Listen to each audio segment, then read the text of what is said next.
皆さんごきげんよう。三輪明宏でございます。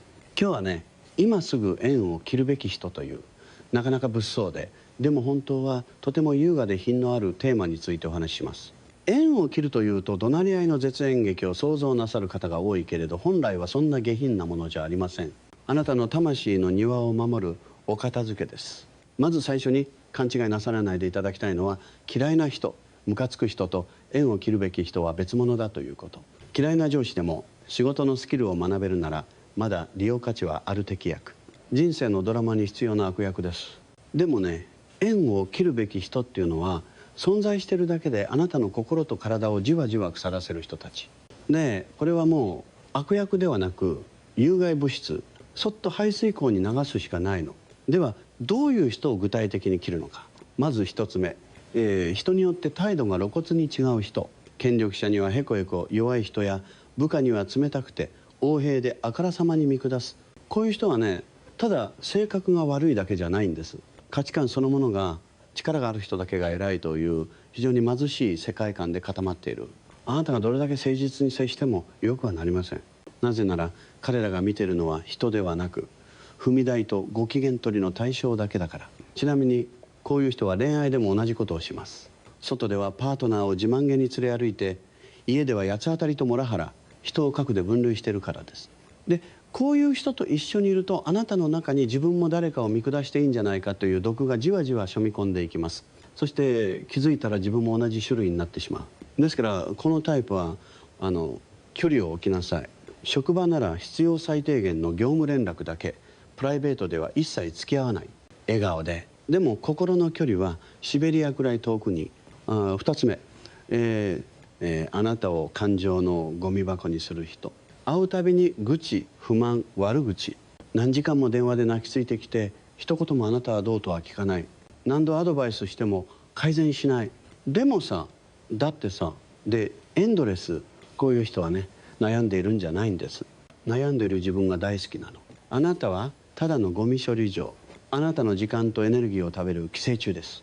人間弱音を吐くのは大切。でも聞く側にも命の時間がある。24時間無料カウンセラーじゃないのよ。話を聞いてくれる優しい私で自己満足している方、今すぐやめなさい。その優しさは美徳ではなく共犯です。相手の自立を奪い自分の人生も削っている。誠の優しさというのは、私はあなたのゴミ箱にはなりませんと線を引くこと。ちゃんとプロのカウンセラーに行きなさいと勧めてあげることです。3つ目、あなたの自己肯定感をコツコツ削る人。分かりやすい暴言より厄介なのはこちらです。別に怒ってないけどさ、それは普通やらないよね。それで満足してんの？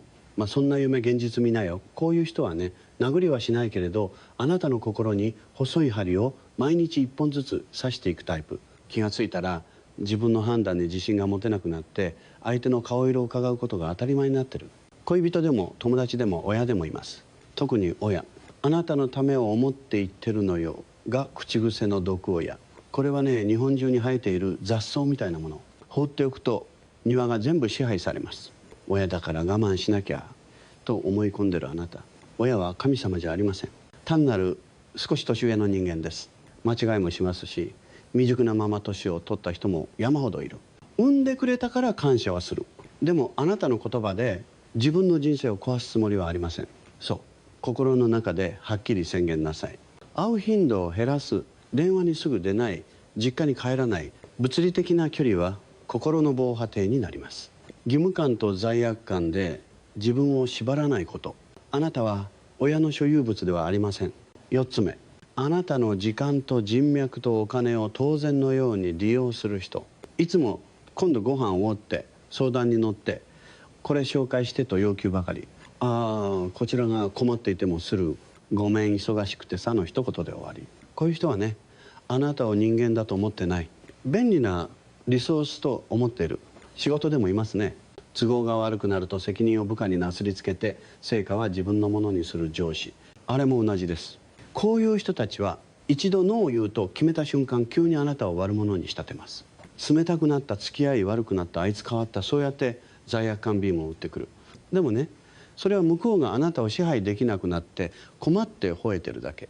犬の遠吠え、気にしなくてよろしい。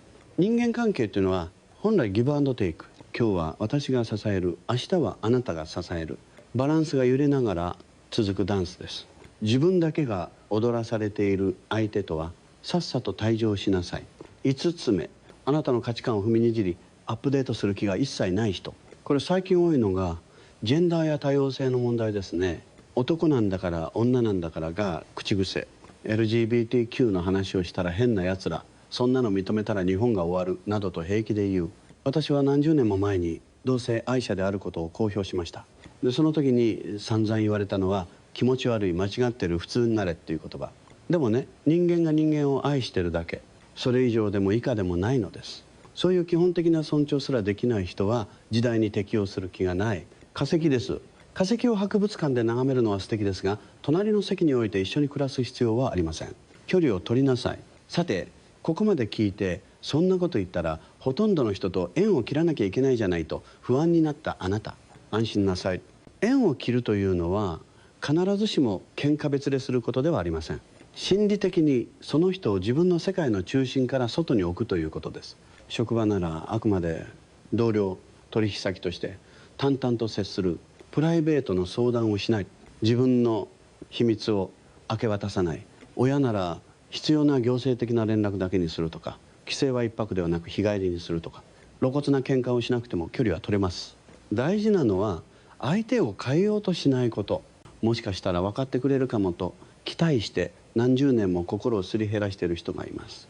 でもね、人は自分で変わろうと決めた時以外基本的に変わりませんね。あなたができるのはその人とどの距離で付き合うかを選ぶことだけです。それからもう一つ大切なことを言っておきます。今すぐ縁を切るべき人の中に時々あなた自身が入っている場合があるのです。自分で自分にダメ出しばかりしてる人。どうせ私なんてあいつに比べたら全然ダメ、もう年だしと四六時中自分の味方ではなくて木として自分を扱ってる、そういう内なる声が一番たちが悪い。だって24時間逃げられないでしょう。だからまず最初に縁を切るべき相手は自分の中のいじめっ子です。そんなこと言う人は私の心の中から退去していただきますと決めなさい。そして代わりに、よくやってるよ、今日も生き延びたじゃない、十分素敵よと言ってくれる新しい自分を住まわせるの。これはスピリチュアルでも何でもなく脳科学的に文字庫肯定感の基礎です。最後に縁を切る時の心得を3つで、1つ劇場型にしない。相手を罵倒し LINE で長文を送りつけ SNS に愚痴を書き殴る、こういう別れ方は結局一番しんどいのは自分です。静かにフェードアウトするのが一番優雅で一番効きます。2つ目、見方を確認しておく。縁を切るにはエネルギーがいります。一人で抱え込まないで、信頼できる友人や必要なら専門家に相談なさい。それ普通におかしいよと言ってくれる第三者の言葉はあなたの羅針盤になります。3つ目、空いたスペースにちゃんと光を入れる。縁を切っても新しい人間関係を作ろうとしなければただの孤立です。自分が尊重され大切にされる場所を探しなさい。本を読んでもいい、習い事でもいい、オンラインのコミュニティでもいい。あなたの心の庭に新しい花を植えること。縁を切るとは憎しみを抱き続けることではありません。どうぞあちらへ行ってください。私は私の美しい庭を守りますという穏やかな宣言です。あなたの人生の主役はあなた。エキストラに主役の座を乗っ取らせないこと。さあ、今日この瞬間からあなたの周りの人間関係を静かに見直してみてください。この人と一緒にいると私は私を好きでいられるか。その問いにいいえと答えが出た人とは距離を取りなさい。